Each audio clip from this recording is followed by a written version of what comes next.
Success classes में आप सभी का स्वागत है। आज अपन बात करते हैं जो कल आपका साइंस का एग्ज़ाम होने वाला है, उस एग्ज़ाम के लिए कुछ most important topic and questions की। वैसे आपने पूरा पढ़ रखा है, अब बस उसमें से आप पूरा स्टडी नहीं करके कुछ मोस्ट इंपॉर्टेंट क्वेश्चंस और टॉपिक जो बनते हैं उनको आप अच्छे से रिवाइज कर लो। तो उसके लिए मैं आपके लिए वीडियो लेके आया हूँ। इस वीडियो के अंदर जो भी आपको most important questions and topic बताए जाएंगे, आपको एग्जाम में वहीं से क्वेश्चन देखने को मिलेंगे।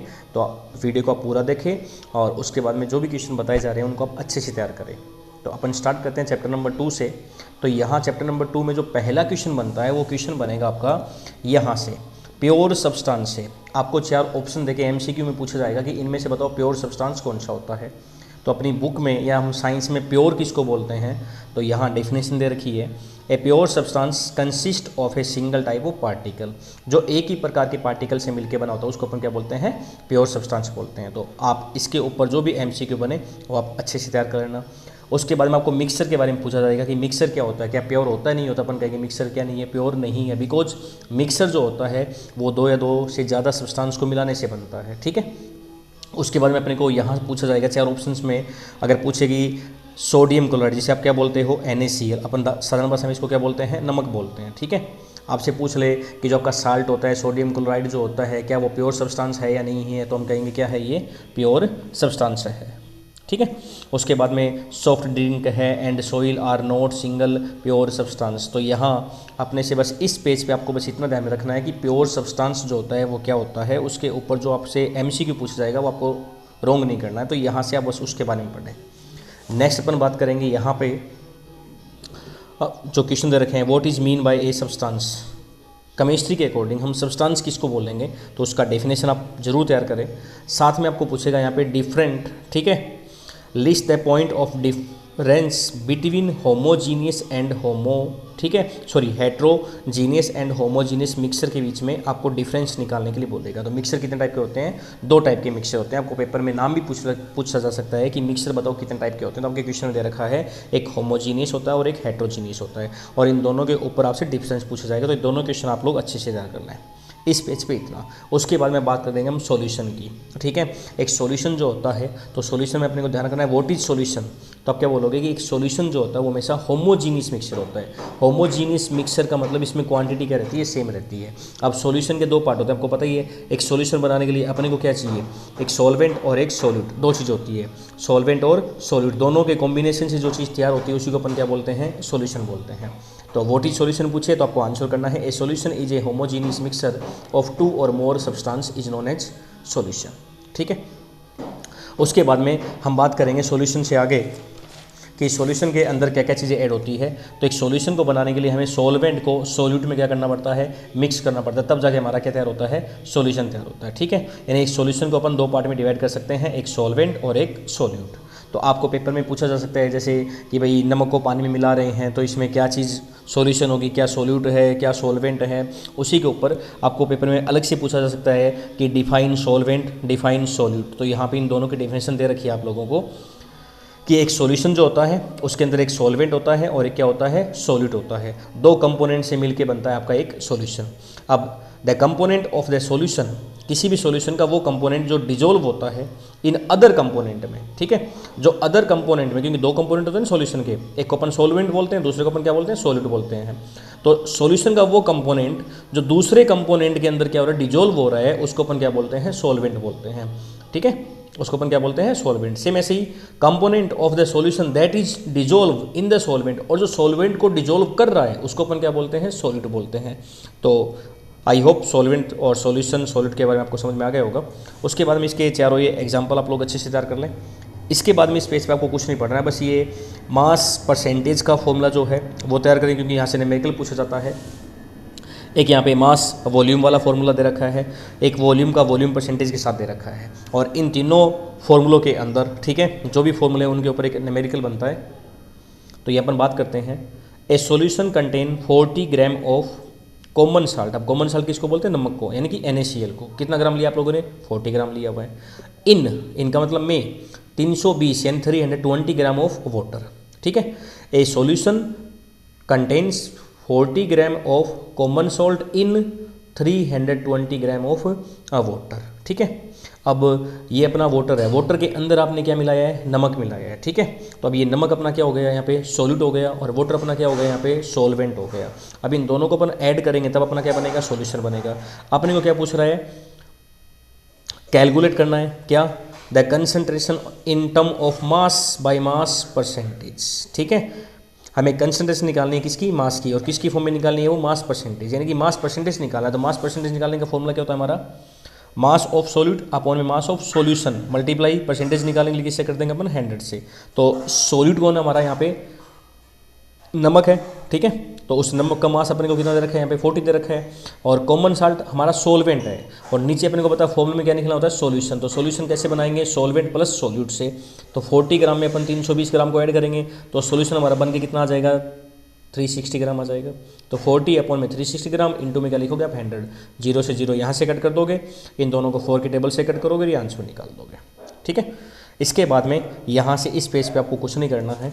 नेक्स्ट अपन बात करेंगे यहाँ पे, ये जो आपके इंटरनल क्वेश्चन दे रखे हैं, इसमें सिर्फ आपको क्वेश्चन नंबर 1 और 2 तैयार करना है। नेक्स्ट यहाँ पर फिजिकल एंड केमिकल चेंजेस के बारे में।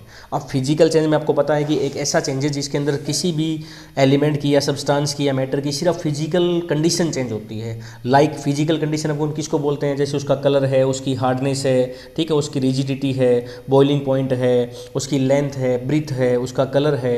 ये जो आपको आंखों से किसी भी मैटर की जो प्रॉपर्टी हमें आंखों से उसकी दिखाई दे रही है, जैसे किसी की कलर है, किसी का हाइट है, लेंथ है, ब्रीथ है, ठीक है, जो भी अपने को आंखों से दिखाई दे रहा है, उसकी डेंसिटी क्या है, तो उन चीज़ों को अपन क्या बोलते हैं, उस मैटर की फिजिकल क्वांटिटी बोलते हैं। और किसी भी मैटर की फिजिकल क्वांटिटी अगर चेंज हो रही है तो उसको अपन कौन सा चेंजेस बोलते हैं, फिजिकल चेंजेस बोलते हैं। जैसे कि मान लो अपने पास वाटर है, ठीक है, और वाटर को हम क्या बोलते हैं, आइस। अब आइस कब बोलेंगे, जब वाटर कौन सी स्टेट में हो, सॉलिड स्टेट में हो, और जब यही वाटर वेपर फॉर्म में होगा, ठीक है, यानी कि गैस की फॉर्म में होगा, वाष्प की फॉर्म में होगा, तब अपन उसके आगे क्या लगाते हैं, जी लगाते हैं।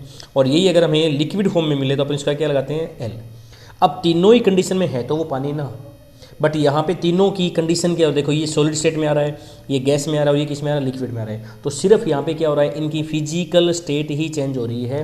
केमिकल फॉर्मूला तीनों स्टेट में क्या है, सेम है। तो सिर्फ फिजिकल कंडीशन जहाँ पे चेंज होती है उसको अपन बोलते हैं फिजिकल चेंजेस। तो यहाँ पे केमिकल फॉर्मूला आप बर्फ़ का लिखने के लिए बोलेगा तब भी आप क्या लिखोगे, H2O लिखोगे।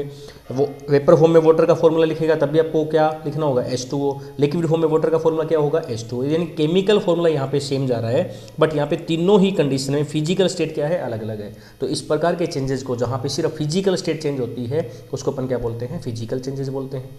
ऐसी केमिकल चेंजेस। अब केमिकल चेंजेस में क्या होता है, किसी भी एलिमेंट की या सब्सटेंस की जिसमें केमिकल प्रॉपर्टी चेंज हो जाती है उसको अपन क्या बोलते हैं, केमिकल चेंजेस। जैसे मान लो आपने क्या किया, एक मोमबत्ती ली, अब मोमबत्ती के अंदर, ठीक है, आपने उसको जलाया, जलाने से मोम मेल्ट हो जाएगा, नीचे गिर जाएगा। अब मोमबत्ती के अंदर का जो धागा है वो पूरा जल के नष्ट हो गया ना, तो मोमबत्ती का जलना, ठीक है, ये आप किस कैटेगरी में रखोगे, केमिकल चेंज की कैटेगरी में रखोगे, ठीक है। अब मैंने किसी कागज़ को फाड़ दिया, तो फाड़ने से क्या हुआ, उसकी सिर्फ स्टेट क्या होगी, चेंज होगी। अब उसकी स्टेट अगर चेंज हो रही है, इट मीन्स है तो वो पेपर ही ना, पहले भी पेपर था, अब भी क्या है, वो पेपर ही है। तो उसको अपन क्या बोलेंगे, फिजिकल चेंज बोलेंगे, ठीक है। अब किसी चीज़ को जलाना, अब जलाने से पहले जो चीज़ काम आ रही थी, क्या जलाने के बाद में वो वैसे ही काम आएगी, क्या नहीं आएगी ना। तो उस प्रकार के चेंजेस को अपन क्या बोलेंगे, केमिकल चेंज, ठीक है।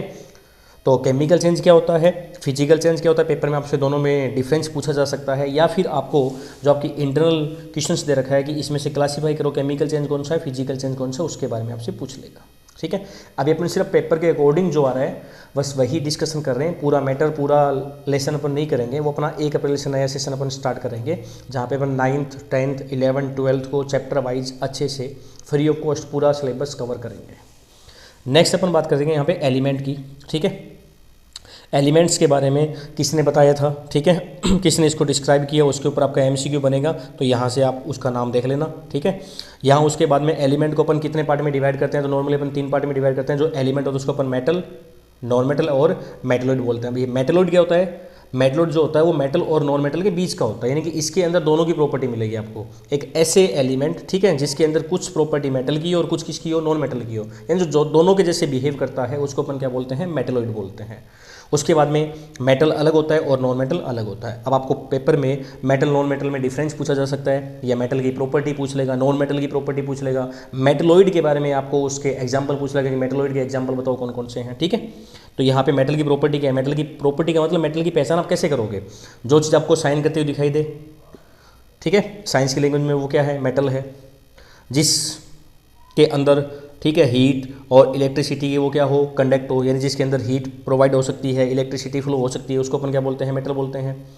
दे आर डक्टाइल, डक्टाइल का मतलब जिसको वायर फॉर्म में बदला जा सकता है, ठीक है, जिसके अपन वायर बना सकते हैं, वो चीज़ क्या है, मेटल है। तो इस तरीके से मेटल की जो प्रॉपर्टी आपको दे रखी है वो आपको तैयार कर लेनी है। और खास करके यहाँ पे जो MCQ बनेगा वो बनेगा इस मरकरी मेटल के ऊपर, ठीक है, क्योंकि ये एक ऐसा मेटल होता है जो रूम टेम्परेचर पर लिक्विड फॉर्म में मिलता है। बाकी अदर जितने मेटल होते हैं वो ऑलमोस्ट सॉलिड रहते हैं, ठीक है, सॉलिड स्टेट में पाए जाते हैं नेचर के अंदर। लेकिन ये जो मरकरी आपका है, ठीक है, ये रूम टेम्परेचर पर कौन सी फॉर्म में मिलता है, लिक्विड फॉर्म में। ऐसी नॉन मेटल की आपको प्रॉपर्टी याद कर लेनी है। नेक्स्ट अपन बात करें यहाँ पे, यह था आपका मेटलॉइड का, ठीक है, कि भाई सम एलिमेंट हैव, ठीक है, intermediate property between those of metal and non metal are known as या आर कॉल्ड मेटलॉइड। एग्जाम्पल आपके सामने है, ठीक है। उसके बाद में आपको पढ़ना है कंपाउंड के बारे में। कंपाउंड क्या होता है, तो केमिकली आप जब भी, ठीक है, दो सब्सटेंस को ऐड करके एक नया सब्सटेंस बना रहे हो ना, उसको अपन क्या बोलते हैं, कंपाउंड बोलते हैं। जैसे कि मान लो आपने C+O2 लिखा, ठीक है, या फिर आपने मान लो Na, ठीक है, प्लस में यहाँ पे ले लिया H2O। ऐसे कोई भी दो, ठीक है, केमिकली अपन दो कोई भी सब्सटेंस को ऐड करके जब एक न्यू चीज़ बनाते हैं तो उसको अपन क्या बोलते हैं, कंपाउंड बोलते हैं। जैसे मान लो एक कंपाउंड, एक एलिमेंट मैंने या सब्सटेंस A लिया, दूसरा मैंने B लिया, इन दोनों के बीच में मैंने रिएक्शन करवाई और यहाँ पे मैंने क्या बना दिया, AB। तो ये AB क्या है, अपना कंपाउंड है, ठीक है। वैसे ही जैसे मान लो A के प्लस मैंने ले लिया यहाँ पे Cu, यहाँ पे ले लिया मैंने H2SO4। अब इनके बीच में जो रिएक्शन होगी, मान लो उससे एक नया चीज़ बन गया CuSO4, तो इसको अपन क्या बोलेंगे, कंपाउंड बोलेंगे। यानी कंपाउंड साइंस की लैंग्वेज में क्या है, जब भी आप दो सब्सटेंस को केमिकली कंबाइन करते हो, ठीक है, उनके बीच में रिएक्शन करवाते हो, रिएक्ट करवाते हो एक दूसरे के साथ उनको, तो उससे जो नई चीज़ बनती है उसको अपन क्या बोलते हैं, कंपाउंड बोलते हैं। तो पेपर में पूछा जाए व्हाट इज कंपाउंड, तो आपको क्या लिखना है, टू और more element chemically combine with each other, ठीक है, is known as compound. Okay, तो कंपाउंड के बारे में ध्यान रखना है। फिर अपनी बुक में दे रखा है, लास्ट टॉपिक आता है अपने इस लेसन का, मिक्सर एंड कंपाउंड के बीच में क्या डिफरेंस है, ये आपको अच्छे से तैयार कर लेना है। अब अपन बात करते हैं इसमें एक्सरसाइज वाले कौन कौन से क्वेश्चन आपके लिए मोस्ट बनते हैं। तो यहाँ सबसे पहले मैंने क्वेश्चन नंबर 1 मोस्ट लगा रखा है, आप इसको तैयार कर लेना। उसके बाद में यहाँ क्वेश्चन नंबर 3 का C पार्ट, फिर क्वेश्चन नंबर 4, 5, ये सारे शॉर्ट टाइप के क्वेश्चन हैं। यहाँ पे भी शॉर्ट टाइप के क्वेश्चन बनते हैं 7, 8, 9, 10 एंड 11। तो ये जो भी मैंने आपको इस चैप्टर से बताया है, बस आप एक बार अच्छे से इनको तैयार कर लें, ठीक है, और यहीं से आपको इस चैप्टर में से क्वेश्चन देखने को मिल जाएगा। नेक्स्ट अपन बात करेंगे आगे वाले वीडियो में चैप्टर नंबर 3, 4, जो भी फिजिक्स के, केमिस्ट्री के चैप्टर बचे हुए हैं उनकी।